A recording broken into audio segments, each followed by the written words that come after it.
Welcome, everybody, to another edition of AI Live. My name is Enoch Kwok. I'm CEO for Skin Perfect Medical, as well as for the aesthetic Immersion. Thanks for joining us tonight. Tonight, we have a great special guest with me here in studio in Brea. We have Jared Rohrer from the Aesthetic Conversion. Whoop, whoop. And tonight, we are going to be talking all things marketing in aesthetics in 2025.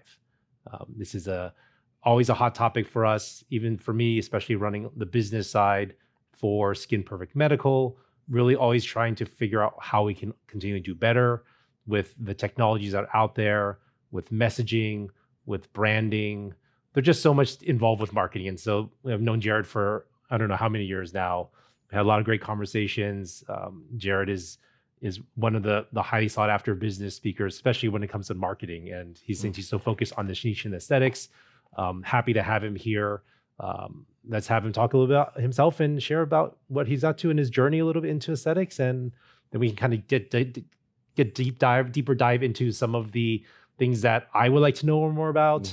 And hopefully that you guys are also interested in as well too. Awesome. Well, I'm really grateful to be here. Yeah. Thanks for having me on. Thank you for everybody that's watching. And yes, I'm Jared Rohrer. I own Aesthetic Conversion. It's a marketing agency that does web SEO and Google ads. I also own a conference called AestheticCon, gain speaker, and I get to speak within the industry. And my greatest accolade is that I'm a dueling piano player. That's that's my super secret. That's my super secret talent. So if you're ever at Disney, come see me play. But yeah, I'm super passionate about marketing in this industry as well, and I'm excited to because I know you're saying, oh, you want to pick my brain, but I also want to, what you've done with Skin Perfect. I'm like, oh, I want to just see what else, what other tricks Enoch has up his sleeve. So I'm grateful to be here. Yeah. Well, again, we kind of, our journey aesthetics, we all kind of a little bit different, right? But we are in this industry right now. And, it's been an interesting time. Last year, for us specifically, was a little bit more challenging. It was a softer year. It was a little bit, what I felt was somewhat of not a reset in a sense, but really just a refocusing for a lot of us that have been in the industry. I mean, Skin Perfect, we've been around for 20 years actually. So we've seen the ups and we've seen the downs, and we're kind of going to this softer patch right now. And so instantly when we think about business and we think about when we start seeing things a little bit slow down, we kind of think, well, how can we improve our marketing, right? Yeah. We kind of start jumping to that. At least you should think that. Yes. You should think that. We start thinking about what can we do better? And sometimes, we are always looking for that one silver bullet to solve it all, right? And I guess the question to you is, Jared, do you have that silver magic bullet? Yeah, I think first of all, the silver bullet is just knowing that that's the issue. So I think the very first issue that most people don't realize is like when you're a business owner, your whole job is driving momentum in the business. Your whole job is driving momentum in the business. And I always say you need to get an A+ in 3 classes if you're going to win as a business owner. You need to get an A+ in marketing, an A+ in sales, and an A+ in product delivery or service delivery. And oftentimes people don't realize that, oh my gosh, I should have strategy around my marketing. So is there a silver bullet for marketing? I don't know if there's one thing that always works for everybody. But what I will say is that when you know what to look for, it becomes much easier. So you guys have great metric tracking on your side where you know what metrics you want to look for in order to see high performance, or what numbers are going to turn into more patients.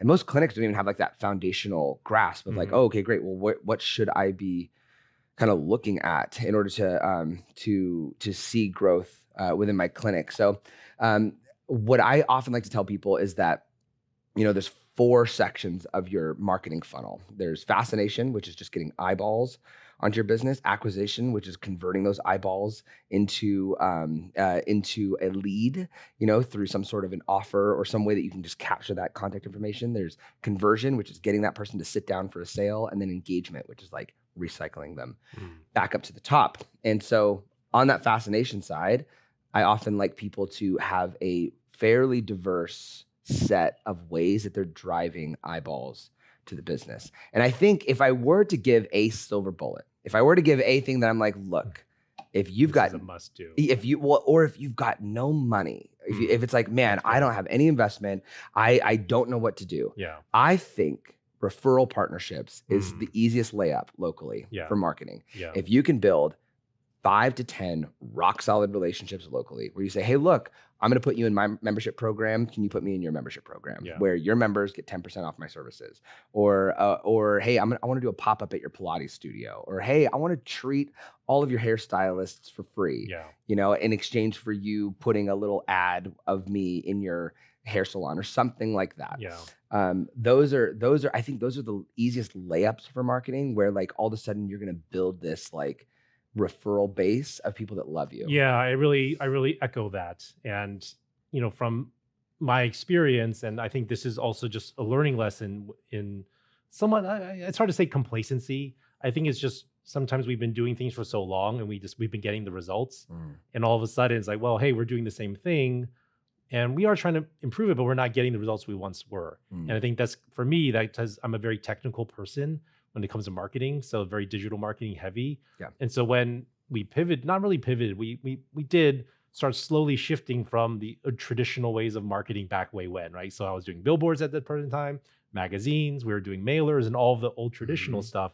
And then when the digital revolution hit, I went all in on that, and that worked out well for us. But once we start seeing that the return on that investment, the ad spend, wasn't getting the conversions and getting enough consults, then it's rethinking, well, what do we really need to do? And part of that is this outreach, this in-person situation where maybe I had forgotten, not I had never forgotten, but it wasn't as focused on that. And that's something that we, even at a 20-year-old practice, with multiple locations, are revisiting those basic concepts of like foundational things. And I think that's a good point for those that don't have the resources. If you're like a solopreneur and it's just you, yourself, and I, you're doing everything. But that's what you can do, the sweat equity, to build those connections in the local community and start building that referral network and getting people in the door and getting your name known out there. And you build a business through relationships, especially in this industry. And so I echo your comments about that's where you should really start if you don't have a budget. I mean, for us, when I talk about budgeting marketing, anywhere from 7 to 12% of your gross revenue or what your expected gross revenue. But if you don't have that capability to do so, or like we were finding out that the money we're not spending and we're not getting the return like we once were, we started cutting back a little bit, not a little bit, a significant amount.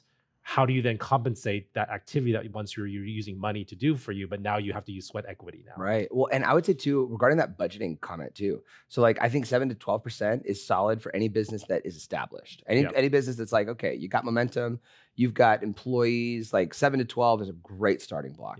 And I would say if somebody is younger or newer and they're trying to build, plan for 10 and be open to 100%. Like your only job in the beginning is get butts in seats. And if you don't get butts in seats, you don't have a business.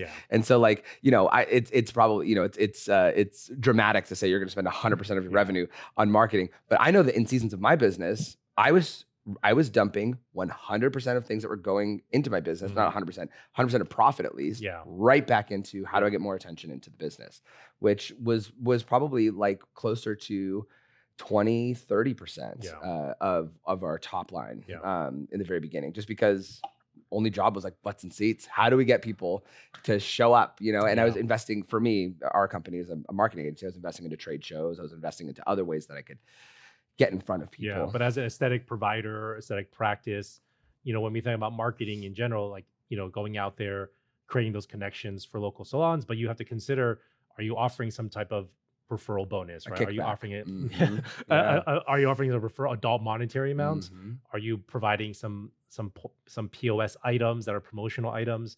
We do a lot of gift bags. You'd be surprised. I mean, literally, we have an event coming up this next week. It's our annual event that we run. And we have this bag that we ordered online. And it was like $2. It's kind of with a theme. It's like a translucent yellow fluorescent color Miami Vice theme. And the amount of buzz that creates for something that's like a $2 thing where people are like, oh yeah, I'm going to spend $250, $100, $300, $500 just for a $2 item. That alone is just, it's mind boggling to me. But there's just something about putting money out there, putting something in someone's pocket and them feeling valued or getting value from it.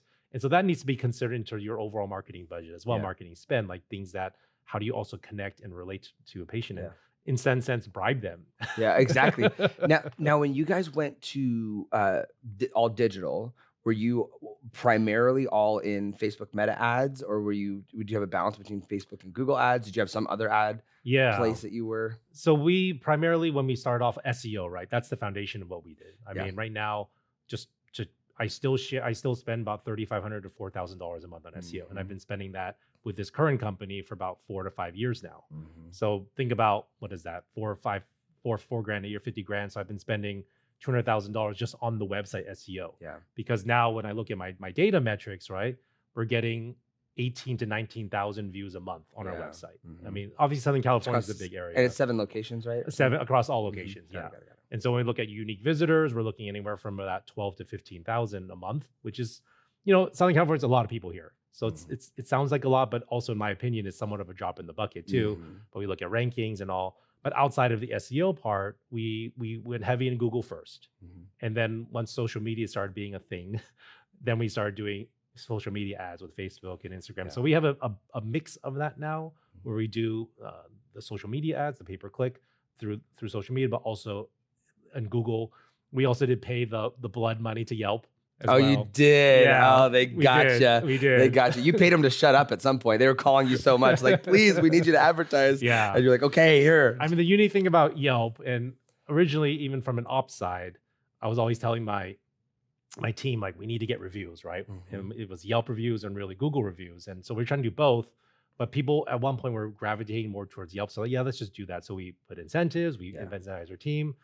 And, we do still get quite an amount of inquiries from Yelp. And the interesting thing with Yelp, it ranks high on the Google score. If you're searching for something, it pretty much populates, almost for me anyways, when I do some searching, on page 1, if not even the number 1 or number 2 or number 3 organic search, which is pretty unique.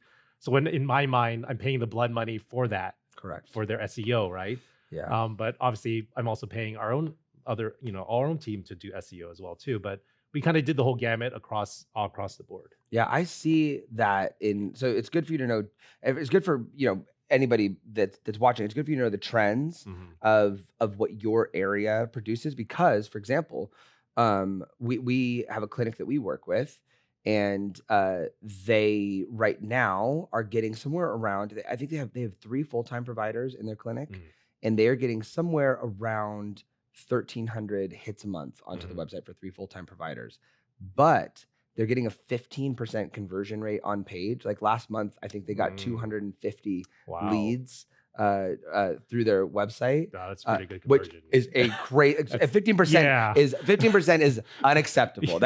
Is way too high. You should be at 3. I always say 3 to 5% is around where you should. When you start getting single digits, it's already like, that's good. Yeah. It's, double digits, 15%, wow. 15. So, and anytime a client of ours goes up past 10, we'll call them and say, like, hey, are you getting spammed? Are these bots? Okay. Are these real? Are these people actually booking appointments? Yeah. And this clinic particularly, they're based in Louisville.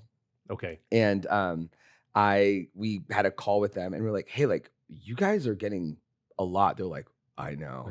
And we're like, are they real? They're like, we're just treating all of them. I was like, that's their only problem was that, like, to fit them in the schedule. Yeah. So for them, 1,300 views, where it's 3 full-time providers, was solid. But we have another clinic we work with in Southern California, in the Orange County area, that they have, I think, 5 or 6 or 7 full-time providers, but they need somewhere around 7,000-8,000 hits a month onto their site in order to pack those schedules out. Yeah.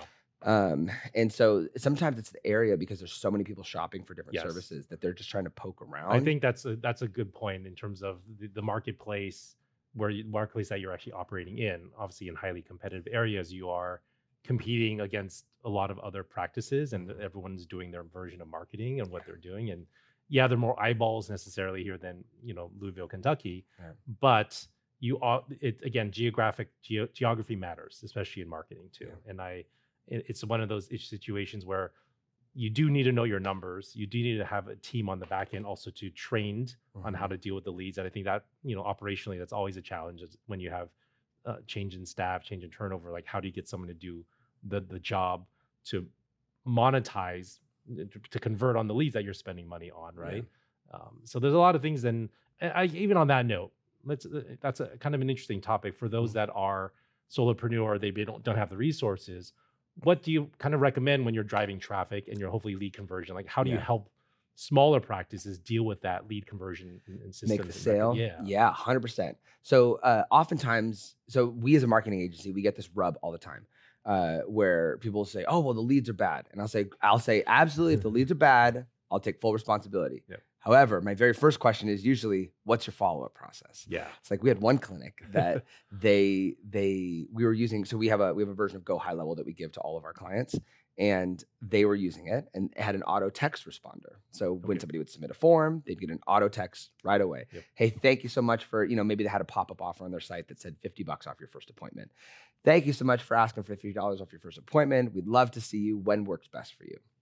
And generally, they're getting pretty decent conversion. The person would respond, oh my gosh, I'd love to come in on Friday. And then it would give their team enough wiggle room that within the hour, they could respond and say, okay, great, we've got you booked for Friday. This clinic said, hey, can we change that text? I said, no problem. What do you want to change it to? They said, can we change it to add a disclaimer that says, note, please give our team 24 to 48 hours to respond to your lead. And I said, we can, but I will promise you that your competitors will have treated this patient by the time you text back. And they're like, what? No. They're like, that's just not feasible for us. And I was like, if you're drowning in leads so much that you're telling patients, like, give us a couple of days to get back to you, then expand your front desk team, because the amount of profit you're going to yield from adding one more person to respond to those is significantly more than that front desk person's going to cost. So generally, I like to see that people have that follow-up process locked in first. So if you are worried about bad leads right now,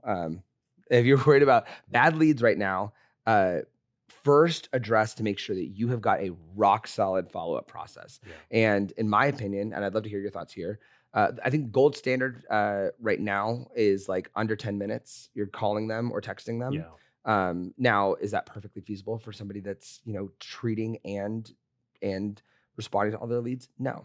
So I would have an automated text that goes out. So I'd use a CRM like Go High Level or like Lead AR or like HubSpot or Active Campaign. Active Campaign has texting, right? It does. Yeah.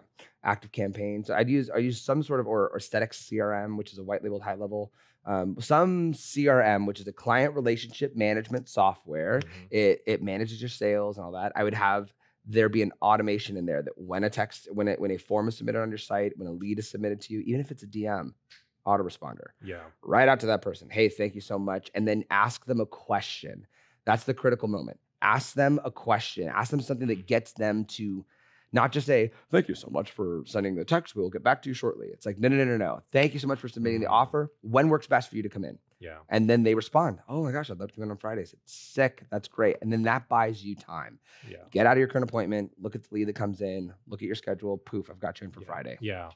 That's a critical component. It's the response time, right? And for us, even at our size that we're at, we don't even have necessarily a call center. We have like offices that deal with their own leads and deal with their own PC. We have our own front desk, and it can be challenging amidst them and their day to figure out, well, I'm seeing patients, I'm checking people out, I'm checking people in, I'm booking people, I'm rebooking, recanceling schedules, I'm talking to providers.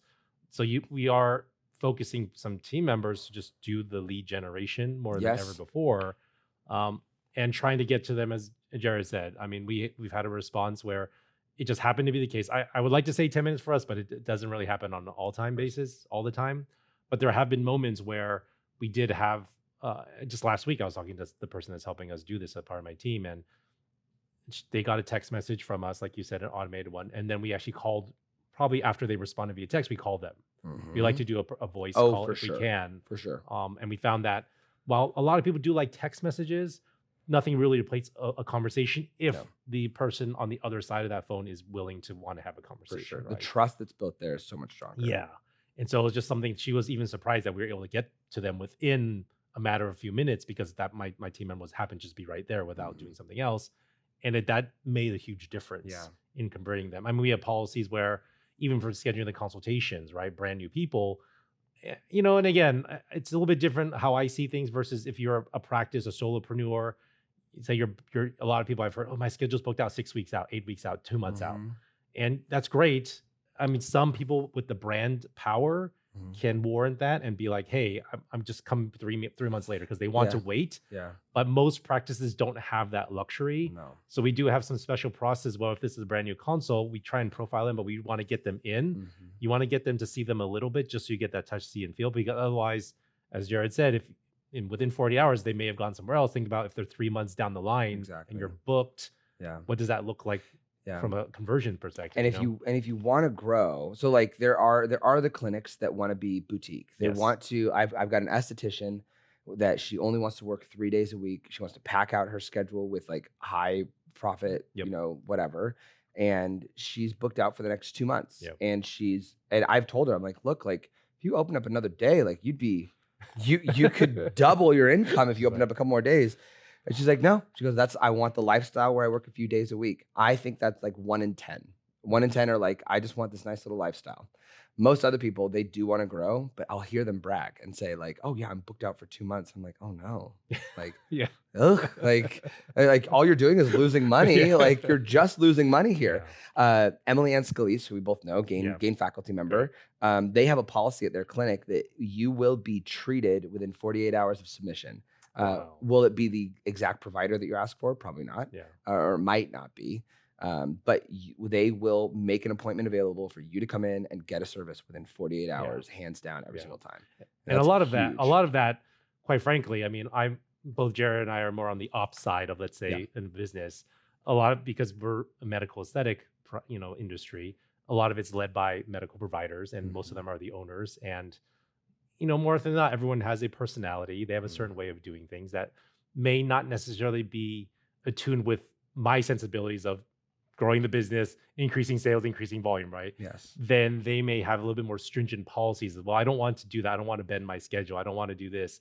And so even I work in some of those circumstances with some of our providers, and we have to figure out what that makes sense. But in general, my viewpoint would be similar to what Emma asked. The quicker you can see them in your office, even if it's just quick appointment, right? They may want more, but like, hey, I can get you in for a 15-minute thing or something like that. Yeah.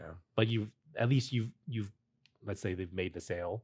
Now they're in your marketing funnel, in their retargeting. Yeah. Now they're hopefully being rebooked for their next appointment. Yeah. And you've spent that time you maybe caused some extra stress with your team, with your providers or whatnot.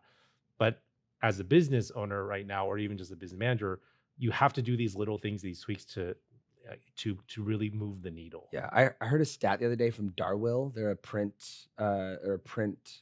advertising company that and I think this is for across all service-based businesses. If you book an appointment for somebody more than a week out, your no-show rate goes up by 20%. By 20% if it's more than a week out. So they were like, look, whatever you could do to get them in. Also, for hiring, by the way, when it comes to front desk or it comes to the practice manager, when you are hiring, hire not to make things easier. Also, don't build policies and requests to make things easier. Hire to make things better. Okay. So when you're hiring your first few employees, I'm a big advocate. I'd love to hear your thoughts on this. I always say the first person that you should probably hire in your business is like a bookkeeper, somebody financial to help you run, unless you're very savvy to run it yourself. Yeah. And then the next person I think you should hire is an appointment setter, and that appointment setter is also your front desk, but oftentimes front desk is conflated with like janitorial, like, oh, make it look really nice. Make sure that you take them back to the room. And it's like, those are like ancillary jobs. Yeah. Their job is to call as many people as physically possible and get them on the books. Their job is appointments on the books. We have one clinic we're working with, and they called and, we're giving them advice about the website that we're running, but they're like, hey, like, how do we use our existing lists? And I was like, well, what are your KPIs for your front desk? How many appointments per week do you want them booking?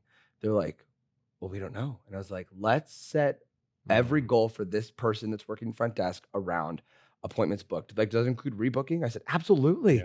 Yeah, for sure. That's a layup for them where they come out, they know that, if you've got 50, 60 appointments in a week, and if they can rebook all 50 or 60, then that accomplishes maybe 50% of the appointments that they should have booked during that time. But oftentimes front desk is just looked at like a pretty face. It's a brand face, but really like they're your appointment setters. Yeah, I for sure. I mean, the financial part, obviously, if you're running a business, you need to have somebody that can help manage that part. At least look at some numbers. But for sure, typically, if you're kind of growing, you start off yourself, you're doing your own texting, your own appointments, and all of a sudden you're now busy seeing patients, and all of a sudden you log into your email at 8 p.m. at night once you're finally finishing dinner and getting home, to put the kids to bed, and all of a sudden you have 10, 20 emails, you maybe have 10, 20 unanswered text messages. That's when you really start needing to thinking operational. I would even say before that, I kind of look at the metric I use is kind of anywhere from 60 to 80% utilization if your schedule. Yes. If it's like, and that varies in terms of how you think it. Like it could be 1 week out, maybe 2 weeks out, 3 weeks out, 4 weeks out, however you think about that utilization on a given day. Then you need to start thinking about who do you bring on. And yes, 100% bring on somebody that can help you assisting with the scheduling, because that takes that load off. And it's such a important position. You know, I think sometimes we maybe the higher ups or upper management, they kind of forget, or even maybe as a medical provider, you kind of, I'll just bring somebody on. They make or break a practice. Like you never, like I can honestly say, when you have a good team versus a bad team, it's not even just about the feels. It affects your bottom line. Yes. Because you hear them talking about sales, you hear them talking about actively reaching out to patients, trying to book the appointment, really trying to make that conversion to get a consult in or to get their appointment. And I look at them as, the first line of defense. We all kind of for sure it's the first impression. When we onboard them, we definitely train them on conversion techniques in terms of what you want to do on the phone call, right? And how you want to relate that, and working the schedule is such a critical part. But I think it is the mindset when you bring someone on board. What is your primary task? Yes. What is your primary task? Yeah. It is to take care of the schedule and to make sure it's as full as possible. Yeah, 100%. And when it comes to hiring as well, I'd love to also hear your thoughts. This is just my philosophy, is that you should hire from the bottom up. So oftentimes we try to hire these big positions like right out the gate, and they're often very expensive, big positions. But if you can get rid of the little things that are getting in your way, where like if you're the service provider, like slowly do things so that all you're doing as much as possible is making money for the business. Yep. You don't have to be the one who is closing the deals and making the sales. You don't have to be the one who's mixing the products. You don't have to be the more that you can kind of like get those little things away that make you less profitable, the better. And there was one clinic I was working with. They said, we want to hire an MA first. And I was like, why? And they were like, because I spend a lot of time mixing and prepping rooms. And I was like, but who's answering phones? They're like, well, I am too. And it's like, let's do phones first. Yeah. Like, let's do phones. Let's get that out of the way. Yeah. And that person can be kind of your interim practice manager-esque, typically that's what it's going to character. start out with, right? Especially when you start up as you, yourself, and I. It's an admin. You add a person on that's going to be more administrative. I would recommend that. Again, when we think about this industry, a lot of providers come from a healthcare background and maybe worked in the hospital or urgent care or whatnot, or emergency room for, maybe sometimes decades. You kind of tend to think you just need more of the medical stuff. Yeah. Because that's what you're kind of in your world at that moment. But now if you've moved into a space of this industry where it's a retail business, retail medicine, that's how I refer to it, you have to start thinking, well, what are the things you need from an operational side that can help you do, as Jared mentioned, do what you do best, and just see patients and generate the revenue from those patient interactions. You take off some of the low level items, quote unquote, although like we mentioned, they're super important, but you need someone to be able to take those things off your plate so you can really focus on your patient relationships. Yeah, because you're the only one making money. You're the only, your time makes money for the business. And and if you can find those persons that are aligned with the way in which you want to run things and culturally, that's ideal in the setting. But I would also challenge, in some sense, if you're new to running a practice or new to running a business, be open to some critical feedback sometimes, especially from people that they may not have your degree, they may not have your education status, let's say, because you'd be surprised because they're looking at this point of view from a totally different perspective, and you're looking at it from a medical, healthcare, maybe provider perspective. I've learned so much from my team, whether it's like my managers or even just new front desks that come in with us. Just their perspective opens my eyes to say, hey, we could do this a little bit better. Especially now, I would say generationally, there's been a shift in terms of the, I'll just say applicants in terms of how, where how they grew up now we're like talking about alphas maybe or Gen Zs, just the way in which they think and communicate. It's interesting. It's just you have to kind of take the good with the bad. I tend to be more optimistic and see what, hey, this can be positive here, in figuring out how maybe we can improve the patient flow. Maybe we can do a little bit more technology, right? Yeah. Use a little bit more DMing on Instagram versus just only looking for a phone call in some sense. And that's where a newer generation can help you move along in the technology and maybe help you more efficient. I again, a lot of things that Jared's talked about, it's very technical, a lot of that stuff, isn't it? I mean, how many providers you work with, like, hey, I want to help go ahead level and set my own automations with like if else statements. Very rare that they'll do it themselves. Very rare. And oftentimes you want to have like a done for you, ready to go, and I think if a clinic owner can get as much foundational knowledge as possible, where you know how to audit, you don't have to be an amazing marketer, you don't have to be an amazing automation creator, you don't have to be an amazing technologist, but you just need to have enough knowledge to be able to audit the work. That, in my opinion, because it's like marketing companies, maybe going back towards that top of the funnel side, oftentimes marketing companies will give you tons of metrics. Like, oh my gosh, you have this, you have this, you have this, you have this, you have this, your user acquisition rate, you have your session acquisition rate, your conversion rate, you have this, you have that. And then you're looking at this giant thing of numbers and they're just telling you it's good. And you're like, okay, I guess it's good, but the problem is they'll say, but we're not getting patients or leads. And it's like, well, then it might not be good. It might not be the right numbers. So when it comes to marketing, here's what I typically tell clinics, and I'd be very interested to hear your experience from Skin Perfect as well.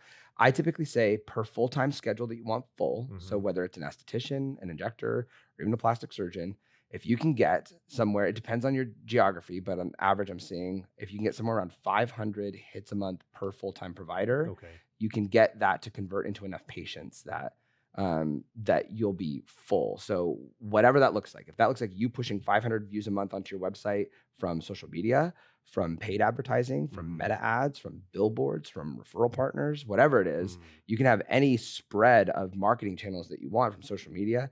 You can have any spread of marketing channels that you want, as long as it's teeing up to 500-ish views a month onto your website, because from there you should be converting 5, 6, 7, 8% into leads. Interesting. I think when I listened to you speak at the Benev event, that was one of the first times where I kind of know in general in a certain sense, but how you break it down into, well, these are the buckets of maybe the KPIs of looking at 500 increments, right? 500 views or 1,000 views or 1,500 views. It did kind of register. And, again, for us, we have our website, right? We have social media. We have multiple social media channels.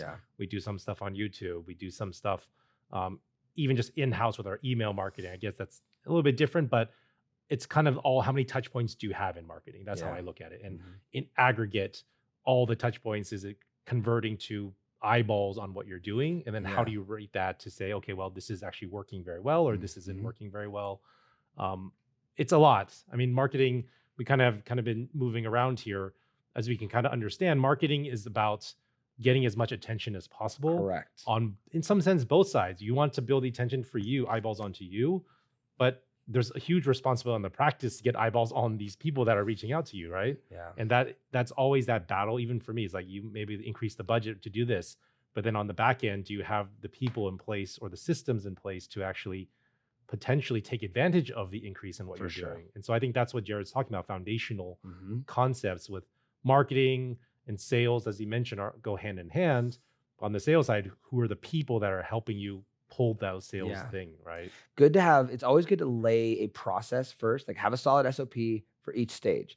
Like, I know that when a lead comes in, this is what our follow-up process is going to be. And I know that when we follow up with them and we get them into the clinic, this is how we're going to treat the patient. And then once you've got those systems, flood it. Just flood it and allow yourself to grow through those pains, because often people will be like, oh, well, I'm not going to invest into this because I don't have a good enough follow-up process yet. It's like just get lots of leads and then let that drive you to like, oh, I got to hire another front desk. Like let the overproduction drive you instead of underproduction drive you. Because if underproduction is driving you, you're like, oh crap, I gotta do more. I'm struggling. I'm whatever. So often I'll say like, look, just like have those other like processes in place, but heavily invest into like, okay, how do I get eyeballs on the business in the first place? And then once you're getting all those eyeballs, I always just think of it in check marks. Okay, great.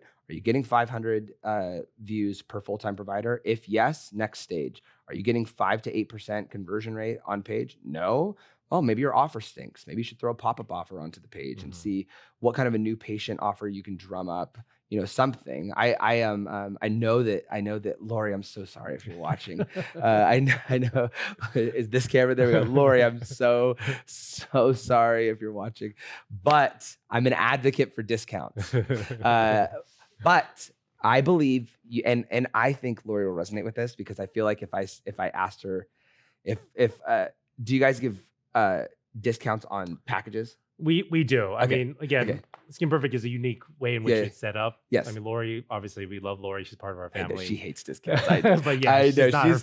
She's told me. I think you should discount for one of 3 reasons. Okay. I think you should only ever discount to reward behavior that you want more of. Okay. And I do completely agree with Lori. Specials of the month, discounts of the month. You're training people to just look for deals from you. Yeah. And I don't necessarily, I agree. I don't love that.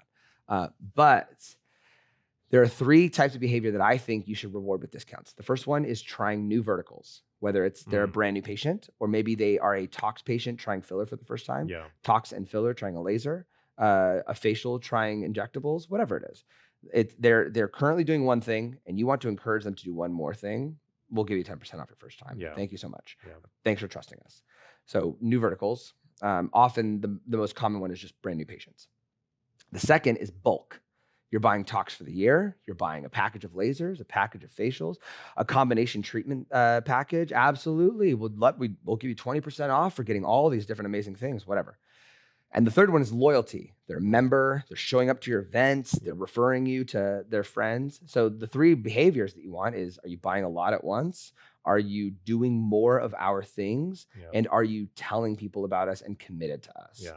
And I would say like every discount you give, even if you want to send out a monthly specials, every special should just be packages. Every special could be, oh my gosh, buy this laser package, you get 20% off. Oh my gosh, buy your tox for the year and you get, $10 a unit, whatever it is, $9 a unit if you buy it for the whole year.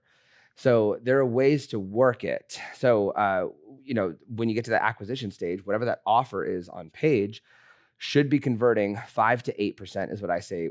5 to 8% is what I'm seeing be strong for clinics. 8+. And you're just either doing a really great job or you're being spammed. Like that clinic that had 15. Like we've seen clinics go through seasons of having egregiously large, conversion rates on page, which is great. But we've also seen clinics go through 4%, And even when we bring that to, to numbers, right? And I know we talk a lot, especially in marketing speak, you talk a lot of percentages and whatnot. We're literally saying if you get 100 people to fill out information, you're performing great if 15 of them actually convert to being something. Absolutely. We're saying if you're getting out of 100 people, 3 to 5 actually still show up on your marketing campaign. That's still pretty darn good. That's awesome. So it's just, again, it's business. And I think this is the challenging part. Sometimes as healthcare providers, again, not me, but you guys they're here for your expertise. Yeah. They're here for what you want. And you want to find, obviously, your fan base. Right? You want to find your tribe. You want to find those that resonate with your message, your branding, if you're doing a social. But from an ops side, it's a numbers game for me, especially at volume, right? Again, if you're a boutique practice, this may not necessarily apply, but for me at 7 to 8 offices, right, we're seeing tens of thousands of patients a year, appointments.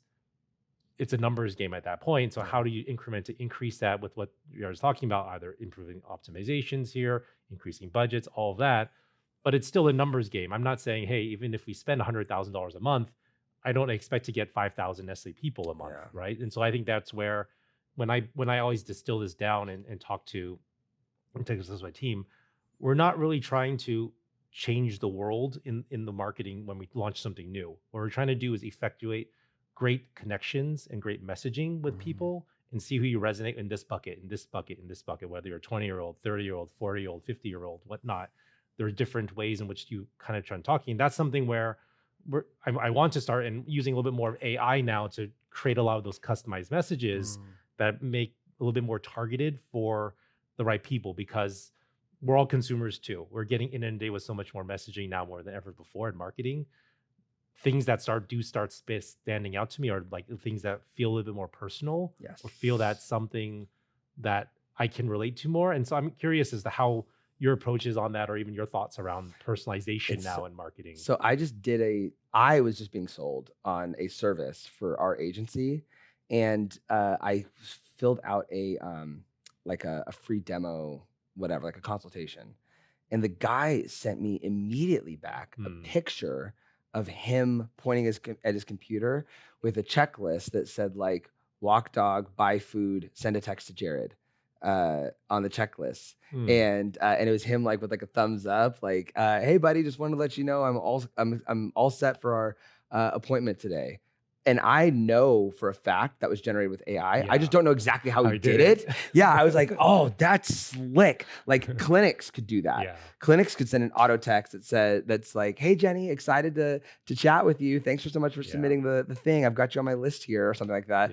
There's a handful of like cute ways that you can make them be like, oh my gosh, like I know it's fake, but it's kind of nice. Like that's kind of cool. It is kind of this weird wild west now. We're talking about AI a little bit too here. Almost the sky's the limit in a certain sense in terms of your creativity and ideas. And for me, as someone that's really grounded in operations, and again, I'm an electrical engineer by my studies in college, ideas are great. But for me, it's like, what can be actionable? What do we actually get down to doing things? But AI actually allows you to actually do so much more if you just have an idea. And I think that's the power of AI. It's like, I have an idea. I can just mess around with certain tools. Yeah, it's a little bit more complicated still. It's not there yet, but it will be, where you can just type something and it may spit out exactly what you need to get done. More than just the texting of it, but actually the graphics itself and Yeah. But it's something where leveraging AI now is something where you do have to start thinking about it in your practice. And like to your point, the personalization, I think, is one of the things I'm keenly thinking about actually doing some more research on, and how to make it a more personal experience, when we all know we're kind of sending these quote unquote automated text messages. Right? Exactly. And it's like, there's this level of AI that's very personalized. And then there's this level of automation that feels personalized, where really it's like more of a gimmick than actual AI, which is kind of what that I'm doing it too right now at the end of the day, you know, but yeah, it's tough. It's tough. AIs that I see working are like, you can have I always recommend people have a lot of prep before implementing something like this, but you can implement an AI chatbot that can go back and forth with somebody and get quicker conversations with text. Now, there's a sigh behind that. There's a sigh behind it. So I have never taken responsibility because it's such a liability. 100%. And we had a clinic we were working with. We were using Go High Level. High Level has a AI chatbot built in. We have a clinic that said, hey, we want a chatbot on our website that people can type back and forth. Yeah. No problem. As long as you train the AI and you feel comfortable and you give us the thumbs up, we will deploy it. So they trained it up for a month. Had hundreds and hundreds of pages of FAQs that they gave this chatbot. So they were the most brilliant plastic surgery consultant that you could have ever built. And they forgot to tell the chatbot one thing, where they are. And the one of the first few weeks of the chat, this person says, hey, do you have, where are you guys? And the chatbot, AI in general, it's a large language learning module. So oftentimes the metric for success is, did I produce content that they like? Not necessarily was it accurate, but did the user like it? And so it's just trying to produce things that sound good. And if it doesn't know, it'll make something up.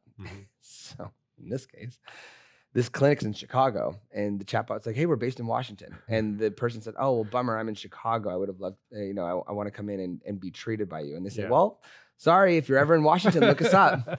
And the clinic owner called, why did it do this? I can't believe it wouldn't. I was like, did you tell it where you're based? They're like, no, I figured it would just know. And it's like, You kind of got to like treat it like it's a dumb animal. Yeah. Like it's smart, Yeah. but if you don't tell it all the right things. So that's why I sometimes say that it can be a liability. It is. And that's where even for me, even though I'm very much into technology myself and learning about what's out there, I am very hesitant to deploy it at scale because of the unknowns. And when you get to a larger organization, you have more people to communicate with and make sure they understand it. And it's a multiple repetition of meetings and calls and whatnot. And all of a sudden you have this AI thing that I could potentially go rogue on me. And all of a sudden it's not giving the right information. Correct. Or it's doing something that we don't want it to be saying or doing, right? And there's no reporting for that. Like they only found that out because they were looking at the chat transcripts. If they had just turned it on and set it and forget it, they would have never known. Yeah. Unless somebody called and said, hey, like your chat told me that you're in Washington. It's like, oh, thank you for telling me. I would have never known. So that's where I still believe in the human agent still, which is kind of an interesting thing. I think there are definitely uses and places for the AI right now. 100% that if you are able to deploy something, you should deploy, even just in operations perspective, right? Building tying into marketing, building a marketing plan necessarily is very helpful to get the juices flowing and get the brainstorming and say, hey, oh yeah, this, I could do this. I mean, a very quick thing is, if you're able to, maybe when we release this, there's like a transcript of our conversation here. You can get AI to kind of consolidate it and maybe help you formulate an action plan for three things that you think you can do for marketing, right? I think that is a very basic use now, but it's something that if you're not doing already, I think it's something that you can be to help you optimize and how you attract, how to think about marketing and help you put into action some of the things we even talked about today. 100%. Yeah. So if you take this chat transcript, if you give it out to the audience as like a downloadable, take the chat transcript and just say, hey, here's where my business is at. Here's a transcript from 2 experts within my industry. Based on their advice, what should I do next for my business? And then you can even tell chat if it's ChatGPT or if it's Grok or Gemini. Yeah. You can even tell it, hey, ask me as many questions as you need to understand me in order to give me best advice.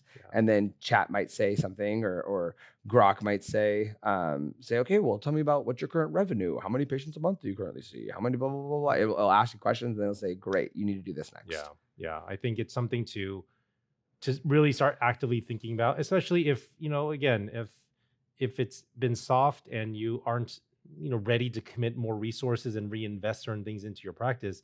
AI, I kind of look at AI as your assistant. It can be your personal assistant. It can be your financial consultant. It can be your marketing consultant. Your personal development coach. Personal development coach is like, give you a rah-rah today.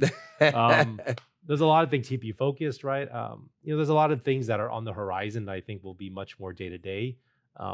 But when it comes to marketing, I think what I'm seeing you using it for a lot more is helping with planning, helping with brainstorming. Well, because what you could say too is you could say, hey, I have ABC Clinic in Orlando, Florida. And I talk about, I like to focus on this side of the aesthetics business with wellness and this or whatever. These are the things I like to talk about. Please build me a 3-month social media plan for the post that I can make for the next month.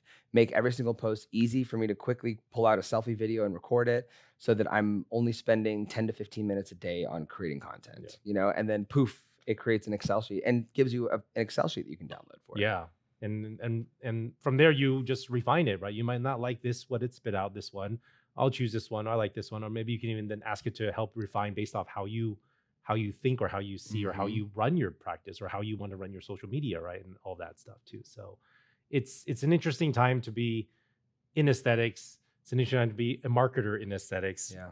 I mean, while we're down to the last few minutes here, Jared, what would you say, that the last, how many years have you had aesthetic conversion for now? So I've been in business since 2018. Okay. So it's about 7 years. Yeah, now. 7-ish years. Cool. And with that, the last 7 years, what would you say that you've seen within this industry that I guess has, and from marketing side, right? Let's say, and what you've been able to do for a particular practice, let's say in a growth setting, in a setting where, hey, I'm a little bit lost. I don't really know what I can do. What are some of the things that you've been able to do and kind of help with some practices? Yeah. So things that I've been able to help with, as well as if you're a clinic that's struggling. So as far as what we've been able to see work is us baseline just doing web and SEO for people helps them. in general, helps them to grow. It is organic though. Yeah. So we recently built a Google Ads program as well, because advertising, you can kind of just turn leads on tap, where it's like, okay, great, I can just influx leads into my business. Now you will scale your costs up with ads, because your lead will always cost the same amount. With SEO, slowly your leads cost less and less and less, because you're building more and more momentum locally. So we have seen when clinics, if a clinic is struggling, like they're like, I don't know how I'm going to make rent, run ads and get referral partners. If you are wanting to grow, get a great website that converts and do SEO so that you slowly take over the local market. And I think the last thing I'll say is that I just don't want anyone, I always tell people, so I'll give them that anecdote and I'll say, look, you get 500 hits a month onto your site and you're going to be good. Get it from wherever you want. And then I'll even tell people, look, if you hate social media and don't want to be on it, and you can in other ways get that 500 views a month onto your site, God bless you. You're going to have a great business. But the caveat is that social media is probably the best place for you to get those views. It's probably going to be the best place for you to build an audience, to build a group of people that you can push into your clinic on a regular basis. So that would be the other big encouragement. If you don't have social, like, just have a good cadence of investment into that. Yeah, I would agree. I think looking at our data right now at 20 years of experience, and in 20 years, I mean, that's not 20 years of data, but with my, my website itself, Google Analytics, you're able to see the traffic coming through. Right now, at this point, since we did commit to spending a lot of money on SEO for many, many years, organic traffic by far is the number one incoming source from it. The next is like direct traffic, whether it's from our email blast that we send out, text message, whether there's a direct link. Third, it comes from social media sites. The traffic is coming from there. So, and then fourth kind of goes between like Yelp and other sources too. But I see that data happen. I know I have a longer term viewpoint. Maybe I'm a little bit further ahead of some other practices, but the website it's a foundational part. But I would agree with Jared. There's a part where you have to figure out where your resources can be allocated, and social media is more and more people are doing it more than ever. But that is probably where the number one people in our industry, potential clients, are looking nowadays for validation of, is this provider my style? Do I see the results? Do I like their personality, or do I like the brand? Do I like the company? That is that platform nowadays, I would say, huge. You have to spend some time in that if you really want to build a marketing plan, a robust marketing plan. You have to allocate some resources to that, even though the first month, the first 2 months, the first 3 months, you may not see a direct ROI on that. Yes. Oh, and by the way, so the only thing that I'll say is, I think knowing your numbers is probably the most important thing. Knowing what's happening is what's going to help you out the most. So if you're a clinic and you're struggling at all with knowing your numbers, we're happy to help you track your data for you for free. So if you send me an email, jared@aestheticconversion.com, I'll help you get a cadence of reporting so that you actually know what you should do next. Because we'll have people that say, oh, Jared, I really want to work with you. And I'll say, great, let's, what's your traffic look like currently? They're like, I don't know. I was like, well, I don't know how I can help you there. What's your conversion rate on your site? They're like, I don't know. I was like, how many leads a month are you getting? They're like, we don't really track it. And it's like, okay, let's track for a month, and then let's meet back up, and then I'll tell you what I can do for you. And for people that really want to work with us, awesome. Or for people who are just like, I don't know. Like, I just need to shine a light on the whole thing. So you're welcome to send me an email, and I'll make sure that you get free data tracking. Okay. And I'll make sure that you're all set up. And I think where we're kind of trying to look at, from aesthetic immersion perspective, right? We're here to provide education for the aesthetic industry, right? I know majority of what we do is really geared for the provider. It's geared for education and in your practice, maybe injection training. We offer specialty courses. We have different ultrasound classes. That's our main primary focus. However, in this last year, through our mentorship group that we do have, there's been a lot more interest in the business side of things. And that's where I have been coming out more of my shell, more on the back end. Because typically, you have so much good value to add to, by the way. Every time I hear you talk, I'm like, gosh, more people need to hear Enoch. I tend to like to turn, I'm like behind the scenes mostly. But I know our mentorship group has been asking more, and so I have been more active. And it's just one of those things where I share some experience. I mean, I'll be honest, even to this day, I still have some imposter syndrome feeling, even though from whatever you could say of what I've done, blah, blah, blah. I don't really look at that. I kind of always am looking forward. But I'm still thinking, well, hey, can I really be of value? Can I be of help to practices and to providers? And marketing is such a, I don't know, it's a very, everyone knows the first thing you need when business is down, quote unquote, you kind of, well, I need more marketing, right? I need to do more. Now it's like, let's put a plan behind what that means, like whether it's like a website, whether it's really putting in a plan together, like we talked about using AI to give you a 3-month strategy on something, leading into your social media campaigns, right? I think there's just so much to it, and it's hard to really gain something from like a short term like this. So even for us, we're thinking about doing some type of business summit. Yeah. I mean, I think we talked about even inviting you for that as one of our KOLs for that. I'm there. And helping us with just sharing a lot of the knowledge from different viewpoints, and helping our followers and the aesthetic industry as a whole to just run a better practice. And I resonate a lot with that. Like the reason I give any education out, the reason that I, even the majority of the reason why I like to go speak at conferences is I want this industry to be stronger. I want the clinic owners to be stronger. I don't want private equity to come in and blow clinics out of the water because they know how to do the sales and marketing side, because the clinic owners know the service, they know the industry, they know how to treat, but the private equity firms, they know the marketing side and they know the sales side. So all of the free education that I try to give as much as possible is because I want clinic owners to win. It's so smart for them to get stronger on that business side. So I love that you guys are creating that resource and that you've kind of already paved the way by like building successful clinics. It's like, okay, here's what I did that worked. Yeah. And again, I think it's kind of where we're trying to do our best in a space that is evolving too, right? There's things are constantly changing. There's, even from a provider side, you guys are probably learning all this new cool stuff and bringing it into your practice and all. And, what the key thing you need to remember, ideas are great. You need to figure out how to take some action on some of those things and bring it into reality so it affects. And ultimately, you as a business owner / provider are here to help patients solve their problems, right? That's the key thing of a business. If we're not here to solve people's problems, we really don't generate revenue. And same thing as a provider.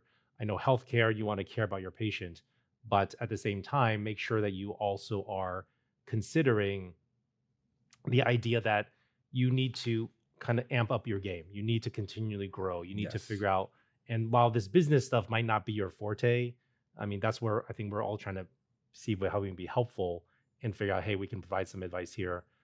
But ultimately, we're excited for the journey that we're on, right? This is an interesting time for the aesthetic industry. There's a lot of cool stuff happening, but we have to kind of get over some of maybe the smaller challenges right now that we are facing. But in the bigger picture, I think we're all excited about what the industry has for the future for us here, right? I completely agree.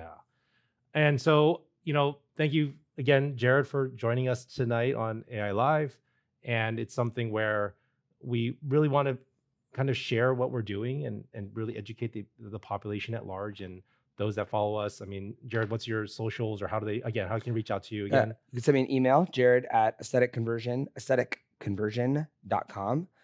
Or you can follow me, Jared.Rohrs, ROARS, Jared.ROARS on Instagram. Or I think our company Instagram is aesthetic.conversion as well. Okay. But yeah, send me an email if you want that. If you want that data tracking, I'll hook you up there. Yeah, absolutely. I appreciate you spending the time with us. Of course, I'm grateful to be here. And I think the time went pretty fast. It did. We initially we were planning on the time, and Enoch's like, "Oh yeah, we might use the whole hour. Who knows? Maybe it'll be shorter." And I think, honestly, we also just scratched the surface on a lot of things. I know. You know what I mean? So much more. So, but otherwise, thank you for joining us tonight, and have a good night.